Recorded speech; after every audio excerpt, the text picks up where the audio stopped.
преку соопштение. Вели дека имала комуникации со семеен пријател, но содржината нема допирна точка со коруптивни действија, ниту со предметот адитив. Оставка од функцијата нема да поднесе додека не се докаже нејзина вина. Сакам да информирам јавноста дека мојата комуникација со семеен пријател кој подоцна стана и обвинет во случајот адитив се одвива во период пред да започне постапката за него пред надлежното обвинителство. Содржината на комуникацијата се однесува на разговори без никаква поврзаност со случајот предметот адитив. За оваа моја комуникација изразувам жалење и укажувам дека е направена без никаква намера да влијам на постапката или на било кој друг аспект на истрагата. Ова го тврдам одговорно. Целосно ќе соработувам со надлежните правосудни органи и очекувам брза и транспарентна разрешница на настанот. Мерките на предпазливост ќе ги почитувам во целост. До конечно изјаснување на обвинителството нема да давам други јавни изјави, освен ако тоа го наложат околностите, водејќи се од интересот на институционалниот интегритет и транспарентност. Очекувам до тогаш да се почитува интегритетот на ДКСК, мојот и интегритетот на моето семејство. Стои во јавната реакција на Димитровска, која е една од осомничените за оддавање на службена тајна на друг осомничен во истрагата за адитив за криминали во државната ЕСАМА, тешки 6,5 милиони евра. Министерството за внатрешни работи истражува дали е подметнат пожарот во куќата на директорот на управата за извршување санкции. За сега не се потврдени сомнежите на Пандов дека зад пожарот стојат криминални групи. Од ВМРО ДПМН денеска велат дека Пандов е мета на напад бидејќи застана во отворена борба против криминалите и корупцијата. Полицијата врши увид во изгорената викенд куќа на директорот на управата за извршување санкции Александар Пандов. Дали е подметнат пожарот ќе се знае во текот на денот, иако Пандов смета дека куќата со умисла му е запалена. Од снимките може да се види дека од викендицата е останата само пепелта од внатрешноста на објектот, кој е изгорен до темел. Од МВР соопштија дека на 29 април во 18 часот и 45 минути во СВР Скопје АП од Скопје пријавил дека било пожара на неговата викенд куќа во село Орешани, Скопско. Се преземаат мерки за расчистување на случајот. Предходно Пандов заситил изјави дека пожарот му е подметнат од криминалните банди кои се притиснати во затворите, откако тој стана директор на управата за извршување санкции. Се работи според моје основано сомневање за кукавички чин на криминалните банди кои што се притиснати сега во затворите и го немаат оној комодитет кој што го имале до пред смена на власта. Веројатно им смета и моментот што и надвор новата и актуелна влада и Министерство за внатрешни работи ги држи под силен притисок и како чин на кукавици подметнале пожари, изгорела и само момент. Да, ја има запалено куќата и фактички изгорела баш онака. Се сомневате конкретно на некој? Да, тоа ќе задржам за мене. Од ВМРО ДПМН пак смета дека палењето на куќата на Пандов е обид за заплашување и замолчување, бидејќи криминалците повеќе немаат заштита од власта. Најостро го осудуваме палењето на куќата на директорот на управата за извршување санкции Александар Пандов и повикуваме неитна и брза реакција од страна на институциите. Овој чин е обид за заплашување и замолчување на Пандов, бидејќи изминатиот период јавно говореше за сите криминални действија што се случувале, а за кои тогашната власт и раководство се обиделе да ги затскријат. Пандов е мета на напад бидејќи застана во отворена борба против криминалот и корупцијата. Криминалците повеќе немаат заштита од страна на власт. За ваквото девијантно однесување мора да има казна, соопшти од ВМРО ДПМН. Тамара Дичевска, Сител телевизија. Оставките на членовите на Судскиот совет нема да донесат реформи, тврди првиот човек на институцијата. Според Камбовски, потребна е интервенција во законските решенија и намалување на мандатите. Тоа не е реформа. Оставките не се реформа, а видите, Судскиот совет е скоро целосно променет. Од ова впечаток што се влече од минатиот состав на Судскиот совет. Сега, како што знаете, скоро половина од Судскиот совет е променет. И така го замислил Судскиот совет, законодавецот, уставотворецот, постојано внатре да има флуктуација на нови членови, да немаме се едни исти членови. А доколку сакаме на вистина некоја реформа да направиме, реформата се прави на друг начин, со промена на законот, со намалување на мандат, со депрофесионализација на Судски совет, на Обвинителски совет, а само персонални промени, тоа нема ништо. Која ви е гаранцијата дека новите членови кои што ќе дојдат дека ќе бидат подобри? Судиите пак бараат да бидат вклучени во законските измени за правосудството за да се смени лошата слика за целиот систем. Повика и на единство и соочување со реалните предизвици во системот. За нив несреќата во Кучани треба да биде аларм дека мора да се постапува поефикасно, особено во предистражните и истражните постапки. Во наредниот период емисијата на ОПСЕ најави поддршка на институциите за неопходните реформи. Недостигот на судии, на судски служби, финансиската независност ствараат проблеми во смисла на кадровски решенија. Знаете, ние имаме секоја година се поголем број на прилив на предмети, а се помал број на судски службеници и судии.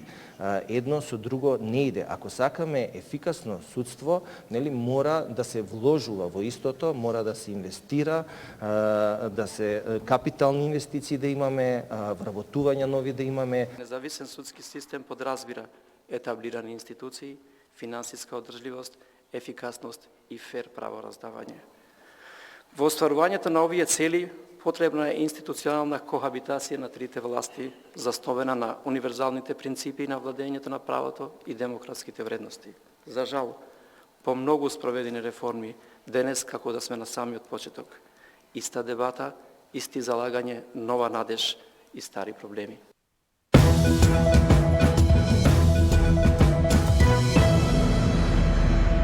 Денеска завршува владината мерка за ограничување на цените и маржите на основни производи, која беше воведена пред верските празници Бајрам и Великден. Од 20 март мерката опфати вкупно 102 групи производи и утврди максимални цени за 8 категории. Од утре пазарните инспектори ќе вршат контроли за да утврдат дали ден по завршување на мерката ќе има енормно поскапување.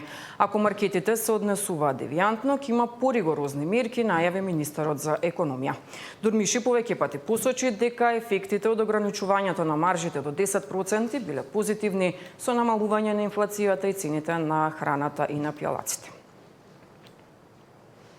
Според СДСМ пак владините мерки биле неуспешни, наместо решение за цените граѓаните добија маркетиншки трикови. Опозицијата обвинува и за лоши економски политики кои ја ставаат македонската економија на дното во регионот. Северна Македонија останува земја со најниски плати во регионот, а истовремено со едни од највисоките цени. Додека пак владините мерки за ограничување на маржите, онлайн објавување на цените од страна на маркетите, како и символичните обиди со новогодишна кошничка, остана без резултати. Празничната трпеза за 1 мај ќе биде поскапа и поскромна за работниците. Почитувани, ако нешто е опасно за економијата, тоа не е надолната корекција на проекцијата на Светска банка, туку високата самодоверба во сопствените илузии. Време е да се напушти комуникацијата на желби и да се премине кон политика на резултати. Економијата не простува игнорирање на реалноста. Таа секогаш ги наградува оние што действуваат врз основа на факти, а не на желби. Со барање за минималец од 500 евра и пораст на останатите плати за сите вработени за 100 евра, утре Сојузот на синдикати во 11 часот излегува на првомајски протест. Од работничкиот дом ќе се упатат до собранието, Стопанската комора и ќе завршат пред владата за да го искажат своето незадоволство против креатурите на политиките, кои, како што посочуваат, се грижат само за себе и своите интереси без да водат грижа за работниците, работничките права и работничките интереси. Додека функционерите добија зголемување на своите плати од 79%, дел од вработените во јавниот сектор не добија усогласување на платите според општиот колективен договор за 12,6%. На Меѓународниот ден на трудот, синдикатот ги повика сите работници кои сакаат подобри услови и подобра екзистенција да им се приклучат на утрешниот протест.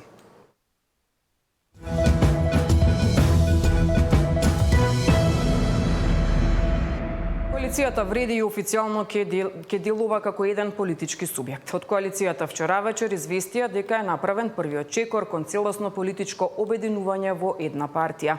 Со заедничка визија, обедината структура како единствена сила што ја представува надежта достоинството и иднината на албанците во оваа земја.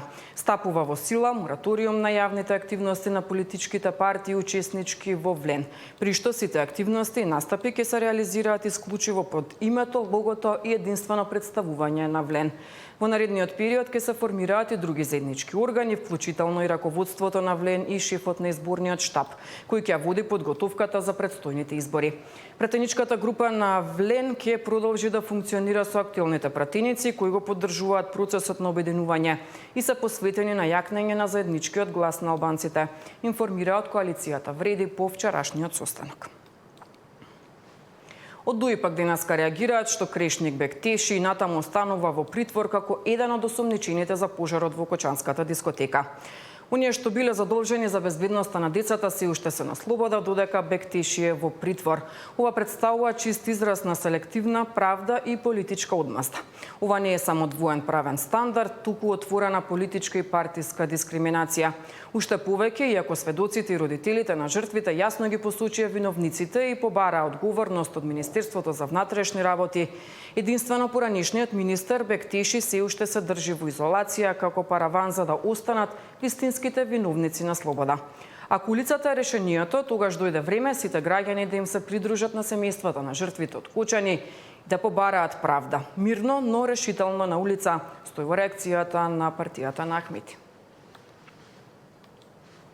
Охрид е исполнет со туристи пред 1 мај. Угостителите се подготвуваат и за летната сезона во која очекуваат новите авиолинии кои ќе го поврзат Охрид со повеќе европски дестинации да донесат и повеќе туристи. Охрид за првомајските празници се очекува да биде исполнет со гости како од земјава, така и од нашето соседство.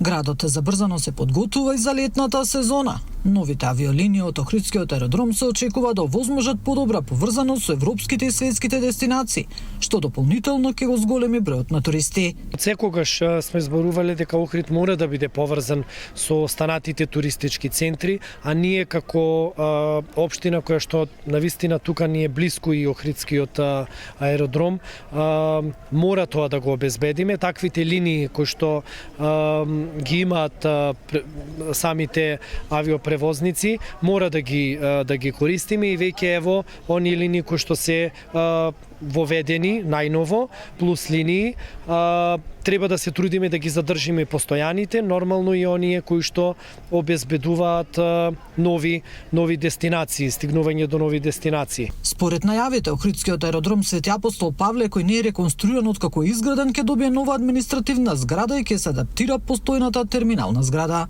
Самата реконструкција на Охридскиот аеродром ќе значи подобрување на условите, поголем број летови, со тоа значи ќе може да и самите авиокомпании, и самите аеродроми од другите држави да си дозволат да слетуваат и да едноставно не само по да речеме линија која што е по автопатите, знаејќи дека таа работа треба да се заврши, се надеваме што поскоро.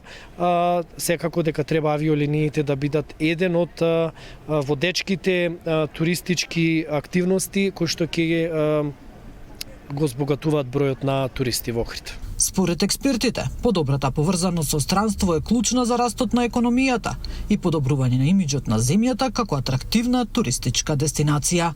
Нина Ритоновска, Сител телевизија.